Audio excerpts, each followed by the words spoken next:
Chicken snacks കൊടുക്കണമെന്ന് വിശ്വസിക്കുന്നുണ്ടോ ഇല്ലയോ? യെസ്, വിശ്വസിക്കുന്നുണ്ട്. ഓക്കെ, അപ്പൊ ഗിഫ്റ്റോ? ആ, അതാണ് ജ്യൂസാണ് അടുത്ത ഗിഫ്റ്റ്. Fresh juice. അത് ഇന്റർവ്യൂ കഴിഞ്ഞിട്ടേ കൊടുക്കുള്ളൂ. ക്ഷീണിച്ചു. ഇപ്പൊ കുടിക്കുന്നുണ്ടെങ്കിൽ ഇപ്പൊ തരാം, അല്ലെങ്കിൽ ഇന്റർവ്യൂ കഴിഞ്ഞിട്ട് തരാം. ഇന്റർവ്യൂ കഴിഞ്ഞിട്ട് മതി. ഓക്കെ, അടുത്തത്. ഈ ഇന്റർവ്യൂവിൽ 5% നുണ പറഞ്ഞിട്ടുണ്ട്. നോ, അതെനിക്കും തോന്നുന്നില്ല. വളരെ ജെനുവിൻ ആയിരുന്നു. അഞ്ജലിയുടെ എല്ലാ ആൻസേഴ്സും വളരെയധികം ജെനുവിൻ ആയിരുന്നു. അപ്പോൾ ഇതേ ടാസ്ക് ആണ്. പാട്ട് പാടുക, അതാണ്. അതിപ്പോ പറഞ്ഞല്ലോ സിറ്റുവേഷൻ. ആ, ഓക്കെ, കഴിഞ്ഞു. അപ്പൊ സെഗ്മെന്റ്സ് ഒക്കെ കഴിഞ്ഞു. ഓക്കെ, അപ്പൊ അങ്ങനെ വളരെ മനോഹരമായിട്ട് സെഗ്മെന്റ്സ് ഒക്കെ അറ്റൻഡ് ചെയ്ത് കഴിഞ്ഞിരിക്കുകയാണ്. നല്ലൊരു നർത്തകിയും കൂടിയാണ്. ആക്ടിങ്ങിനെ ഒരുപാട് ഇഷ്ടപ്പെടുന്നു, അത് പാഷനായിട്ട് കൊണ്ടുപോകുന്നു. പക്ഷെ പ്രൊഫഷൻ എന്ന് പറയുന്നത് നൃത്തമാണ് എന്ന് പറഞ്ഞ ഒരാളല്ലേ അഞ്ജലി. അതുകൊണ്ട് തന്നെ ചോദിക്കട്ടെ, നമ്മുടെ ഡാൻസ് ഇപ്പൊ എത്രയോ സ്കൂൾസ് റൺ ചെയ്യുന്നുണ്ട്. എറണാകുളത്തുണ്ട്, കോട്ടയത്തുണ്ട്, തിരുവനന്തപുരത്തുണ്ട്, തിരുവനന്തപുരത്തല്ല തൃശ്ശൂർ സ്റ്റാർട്ട് ചെയ്യുന്നുണ്ട്, തൃശ്ശൂരുണ്ട്. അങ്ങനെ ഒരുപാട് സ്ഥലങ്ങളിൽ ഒരുപാട് കുട്ടികൾക്ക് നൃത്തം പഠിപ്പിച്ചു കൊടുക്കുന്നുണ്ട്. ഇതിനിടയിൽ നമ്മുടെ കഥ ഇന്നുവരെ എന്ന് പറഞ്ഞ സിനിമയിൽ നിഖില ചെയ്യുന്ന ആ ഒരു നിഖിലയ്ക്ക് വേണ്ടിയിട്ട് ആ ഒരു ഭാഗം കൊറിയോഗ്രാഫി ചെയ്തതും അഞ്ജലിയാണ്. അതന്ന് ഭയങ്കര അധികം വൈറലായിരുന്നു. അഞ്ജലി അത് പഠിപ്പിച്ചു കൊടുക്കുന്നതും ആ വിഷ്വലൊക്കെ എല്ലാവരും തന്നെ കണ്ടതാണ്. അതിലേക്ക് എങ്ങനെയാണ് അഞ്ജലി എത്തിയത്? ആ ഒരു ഭാഗം കൊറിയോ ചെയ്യാനായിട്ട് അഞ്ജലിയെ അവർ ക്ഷണിക്കുന്നത്, അത് നിഖിലയായിട്ട് നിങ്ങൾ വെൽ കണക്റ്റഡ് ആണോ? എങ്ങനെയാണ് അത്? അല്ലല്ല, ഞാൻ അതിൻ്റെ ഒരു സ്റ്റാർട്ടിങ് തന്നെ ഞാൻ പറയാം. എൻ്റെ ഒരു ഗ്രാഫ് ഞാൻ പറഞ്ഞുതരാം. സ്റ്റാർട്ടിങ് ഞാൻ പറഞ്ഞില്ല, ഇപ്പം ഈ സീരിയലിലേക്കുള്ള എൻട്രി പോലും ഞാനൊരു കൊറിയോഗ്രാഫി ആയിട്ട് പോയപ്പോഴാണ്. അതായത് ജോബി മാസ്റ്ററിൻ്റെ കൂടെ ഞാൻ എൻ്റെ കുട്ടികളായിട്ട് തിങ്കൾ കലമാനിലെ കൊറിയോഗ്രാഫി അവിടെ പിള്ളേരുടെ ഇതിനു വേണ്ടി പോയതാണ്. അപ്പം അങ്ങനെയാണ് ശരിക്കും ഞാൻ തിങ്കൾ കലമാനിൽ ജോയിൻ ചെയ്യണത്. അപ്പം ഫസ്റ്റ് ശരിക്കും പറഞ്ഞാൽ എൻ്റെ സീരിയലിലേക്കുള്ള എൻട്രിയുടെ കാരണം എന്ന് പറഞ്ഞാൽ ജോബി മാസ്റ്ററാണ്. അത് ഞാൻ പല സ്ഥലങ്ങളിൽ ഞാൻ പറഞ്ഞിട്ടുണ്ട്. അപ്പം അതുപോലെ തന്നെ അവിടെ നിന്നാണ് ഞാൻ ശരിക്കും സ്റ്റാർട്ട് ചെയ്യുന്നത്. എൻ്റെ പറഞ്ഞ പോലെ സീരിയൽ കരിയർ സ്റ്റാർട്ട് ചെയ്യുന്നതേ അവിടെ നിന്നാണ്. അത് കഴിഞ്ഞ് ഞാൻ ഒരുപാട് ഷോസ് ചെയ്യാൻ എനിക്ക് അവസരം കിട്ടി. നമ്മുടെ സിത്തുമണിക്ക് എനിക്ക് സ്റ്റാർ സിംഗർ സീസൺ 9 എനിക്ക് കൊറിയോഗ്രാഫി ചെയ്യാൻ പറ്റിയായിരുന്നു.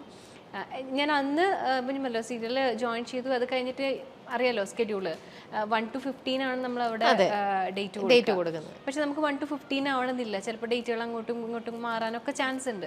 അപ്പം എനിക്ക് കൂടുതലും പറഞ്ഞ പോലെ അവിടെ കോൺസെൻട്രേറ്റ് ചെയ്യേണ്ടി വന്നു. അപ്പോൾ ഡാൻസിൻ്റെ കുറേ കാര്യങ്ങളൊക്കെ എനിക്ക് എൻ്റെ തന്നെ സ്റ്റുഡൻസിനെ ഏൽപ്പിച്ചിട്ടാണ് ഇപ്പം ഞാൻ ഹാൻഡിൽ ചെയ്യുന്നത്. ഇപ്പം നമ്മൾ തിങ്കളക്കന്മാർ അങ്ങനെ കഴിഞ്ഞു. അടുത്തത് പറഞ്ഞ പോലെ സ്റ്റാർ സിംഗറിൽ അതായത് സ്റ്റാർ സിംഗർ സീസൺ 9 എനിക്ക് കൊറിയോഗ്രാഫി ചെയ്യാൻ പറ്റി. സിത്തുവിന് എനിക്ക് കൊറിയോഗ്രാഫി പറ്റി. അതിൽ ഏറ്റവും വലിയ സപ്പോർട്ട് എന്ന് പറഞ്ഞു കഴിഞ്ഞാൽ അറിയായിരിക്കും സർഗോ സാറാണ് എനിക്ക് എൻ്റെ സത്യം പറഞ്ഞ ഒരു കരിയറിൽ എന്നെ സപ്പോർട്ട് ചെയ്തു വന്നൊരു സാറാണ് സർഗോ സാറ്. അപ്പം അങ്ങനെ എനിക്ക് സീസൺ 9 ഇതേപോലെ ചെയ്ത് തുടങ്ങി. അത് കഴിഞ്ഞ് നമ്മുടെ ഈ നിഖില വിമലിൻ്റെ അടുത്തേക്ക് മീൻസ് കൊറിയോഗ്രാഫിയിലേക്ക് എത്തുന്നത് എങ്ങനെയാണെന്ന് വെച്ച് കഴിഞ്ഞാൽ എൻ്റെ ഫ്രണ്ടാണ് വിഷ്ണുവേട്ടൻ, നമ്മുടെ മേപ്പടിയൻ്റെ, അതായത് ഡയറക്ടർ, കഥയെന്ന് വരത്തെ ഡയറക്ടർ. അപ്പോൾ ചേട്ടനെ എനിക്ക് അറിയാമായിരുന്നു. എന്നാലും ഒരുപാട് വലിയ വർഷത്തെ പരിചയങ്ങളൊന്നുമല്ല, എന്നാലും എനിക്ക് വിഷ്ണുവേട്ടനെ അറിയാമായിരുന്നു. അപ്പം ഈ സീസൺ 9 കൊറിയോഗ്രാഫി കണ്ടിട്ടാണ് എന്നെ ഇതിലേക്ക് വിളിക്കുന്നത്. ഓക്കെ, അപ്പം ശരിക്കും എൻ്റെ ഒരു വഴികാട്ടി എന്ന് പറഞ്ഞു കഴിഞ്ഞാൽ ഇതിലേക്ക് എത്തിച്ചത് സീസൺ 9 ആണ്. അപ്പം അതിലത്തെ കൊറിയോഗ്രാഫി കണ്ടിട്ടാണ് ഇങ്ങനെ വിഷ്ണുവിനെ വിളിച്ചിട്ട് പറഞ്ഞു ഇങ്ങനെ ഒരു സംഭവം ഉണ്ട്, നിഖിലനെയാണ് നമുക്ക് കൊറിയോഗ്രാഫി ചെയ്യേണ്ടത്, ചെറിയൊരു പോർഷനാണ്, കാര്യങ്ങളൊക്കെ പറഞ്ഞു. അതിൽ അഭിനയിച്ചിരിക്കുന്ന ബാക്ക്ഗ്രൗണ്ടിൽ ചെയ്ത പിള്ളേരും നമ്മുടെ ഡാൻസ് സ്കൂളത്തെയാണ്, കലാകലവേദിയാണ്. എൻ്റെ ഡാൻസ് സ്കൂളിന് പിള്ളേർക്ക് അങ്ങനെ ഒരു ഭാഗ്യം കിട്ടിയിട്ടുണ്ട്. കാരണം ചാനലിലാണെങ്കിലും ഏഷ്യനെറ്റിലാണെങ്കിൽ നമ്മുടെ സ്റ്റാർ സിംഗറിൽ വന്നിട്ടുണ്ട്, ഡാൻസിങ് സ്റ്റാർസിൽ ഞങ്ങളുടെ കൂടെ ഞങ്ങൾക്ക് സപ്പോർട്ട് ചെയ്യാനായിട്ട് വന്നിട്ടുണ്ട്.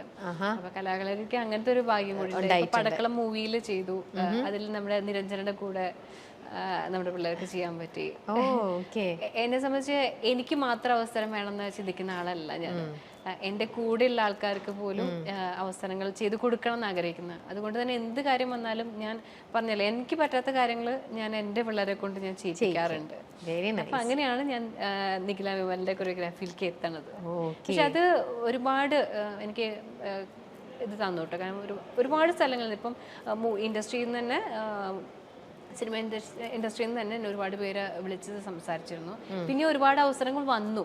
പക്ഷെ എനിക്ക് ചെയ്യാൻ പറ്റാതെ വന്നത് ഇപ്പം നമുക്കറിയാലോ 1 to 15 നമ്മുടെ സ്കെഡ്യൂൾ കാരണം നമുക്ക് പലതും നോ പറയേണ്ടി വന്നു. പക്ഷെ നിർത്തിയിട്ടില്ല, കണ്ടിന്യൂ ചെയ്തുകൊണ്ടിരിക്കുന്നു. അഞ്ജലിയുടെ ഓരോ കാര്യങ്ങൾ കേൾക്കുമ്പോഴൊക്കെ എന്ത് മനോഹരമാണ്. ഇപ്പോൾ ഇതിനകത്ത് നമ്മൾ പറഞ്ഞു പോവാത്ത ഒരു കാര്യം കൂടിയുണ്ട്. അരം പ്ലസ് അരം കിന്നരത്തെ കുറിച്ച് നമ്മൾ പറഞ്ഞു, പ്രോഗ്രാമിനെ കുറിച്ച്. പക്ഷെ അതിനകത്തുണ്ടായ ഒരു ഇൻസിഡന്റ്, അതായത് അന്ന് ദിലീപേട്ടൻ വന്നിരുന്ന ഒരു സീക്വൻസ് ഉണ്ട്. അന്ന് ദിലീപേട്ടൻ ഒരു അമ്മയ്ക്കും മകൾക്കും ഒരു സമ്മാനം കൊടുക്കുന്ന ആ ഒരു സീക്വൻസിൽ അഞ്ജലിയും അന്ന് അവിടെ ഉണ്ടായിരുന്നു അല്ലേ? പക്ഷെ ദിലീപേട്ടൻ അറിയുന്നുണ്ടായിരുന്നില്ല ആ അമ്മയ്ക്കും മകൾക്കും അന്ന് അങ്ങനെ ഒരു ഗിഫ്റ്റ് കൊടുക്കുന്നുണ്ടെന്നോ ആ ഒരു കാര്യത്തെക്കുറിച്ചൊന്നും അദ്ദേഹത്തിന് അപ്പോഴല്ലേ അത് അദ്ദേഹം അറിയുന്നത്. പക്ഷെ അഞ്ജലി ഇതിന്റെ എല്ലാം അവരുടെ യഥാർത്ഥ സിറ്റുവേഷനും കാര്യങ്ങളും എല്ലാം മനസ്സിലാക്കിക്കൊണ്ട് നിൽക്കുന്ന ഒരാളാണ്. അപ്പൊ അന്ന് ആ ഒരു ഇൻസിഡന്റിൽ അവർക്ക് അത് സമ്മാനം കൊടുക്കുക എന്ന് കണ്ടപ്പോൾ അഞ്ജലിയുടെയും കണ്ണുകളൊന്നും നിറഞ്ഞു. വളരെ ഇമോഷണലായി അന്ന് അഞ്ജലി അല്ലേ? അതിനെക്കുറിച്ചൊന്ന് പറയാമോ? എന്തായിരുന്നു ശരിക്കും അന്ന് അവിടെ ഉണ്ടായത്? എന്തിനാണ് അവർക്ക് അന്ന് കൊടുത്തത്? അവരെ കുറിച്ചും കൂടെ ഒന്ന് നമുക്ക് പറയാം. എനിക്ക് അങ്ങനെ പറയുകയാണെങ്കിൽ ഞാനിപ്പോൾ അവർ വീട്ടിലൊക്കെ പോയായിരുന്നു. ആ മോൾക്ക് സുഖമില്ലാത്തൊരു മോളായിരുന്നു. അപ്പം വീൽ ചെയർ, ആളുടെ കാര്യങ്ങൾ സ്വന്തമായിട്ട് കാര്യങ്ങൾ ചെയ്യാനായിട്ട് അതിനുള്ള ഒരു വീൽ ചെയർ ആണ് ആൾക്ക്. അത് മാത്രമായിരുന്നു ഒരു ആഗ്രഹം ഉണ്ടായിരുന്നത്, അല്ലാതെ ആള് വലിയൊരു ആഗ്രഹമായിട്ട് വന്ന ആളല്ല. അപ്പം ആള് സ്വന്തം കാര്യങ്ങൾ ചെയ്യാനായിട്ട് അതിന് പറ്റുന്ന ടെക്നോളജിയുള്ള ഒരു വീൽ ചെയർ ആയിരുന്നു ആളുടെ ആഗ്രഹം. കാരണം അവർ വീടൊക്കെ നമ്മൾ പോയി കണ്ടായിരുന്നു, ചെറിയ വീടൊക്കെ കാര്യങ്ങളൊക്കെ ആയിരുന്നു. അപ്പം ആ കുട്ടിയെ അങ്ങനെ ഒരു ആഗ്രഹം പ്രകടിപ്പിച്ചു. പക്ഷെ ഒരിക്കലും അത് നോ പറയാതെ അല്ലെങ്കിൽ അതിനെന്ത് ചെയ്യാൻ പറ്റും എന്നുള്ളതായിരുന്നു ഞങ്ങളുടെ സംഘടനയുടെ ആത്മയായിരുന്നു അരം പ്ലസ് അരം കിന്നരം ആ ഒരു ഷോ ചെയ്തത്.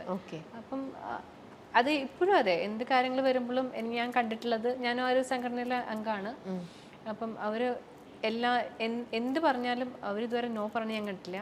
അപ്പോൾ അതുപോലെ തന്നെ ഇങ്ങനൊരു ആവശ്യം വന്നപ്പോഴാണെങ്കിൽ കൂടെ അവരെല്ലാവരും കൂടെ തീരുമാനം എടുത്തു. അതിൻ്റെ ഇടയ്ക്ക് നമ്മൾ സാഞ്ചേട്ടനാണ് നമ്മൾ ചെയ്തു കൊടുക്കാം എന്നുള്ളൊരു ഇതിലേക്ക് എത്തിയതും.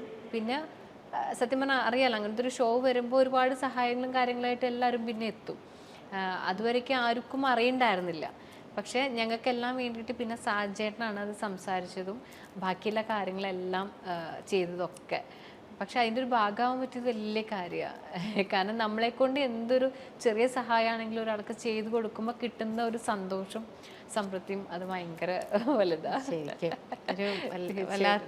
ഞാനിപ്പോഴും ശ്രമിക്കാറുണ്ട്, എനിക്ക് പറ്റുന്ന പോലെ. ഞാൻ ആരുടെടുത്തും ഇങ്ങനെ അല്ലെങ്കിൽ തരാം ഒരുപാട് കാര്യങ്ങൾ പ്രതീക്ഷകൾ ഞാൻ കൊടുക്കാറില്ല. എനിക്ക് പറ്റുന്ന എന്താണോ അത് ഞാൻ ചെയ്തു കൊടുക്കാറുണ്ട്. തീർച്ചയായിട്ടും അതാരും അറിയണമെന്നും വേണ്ട.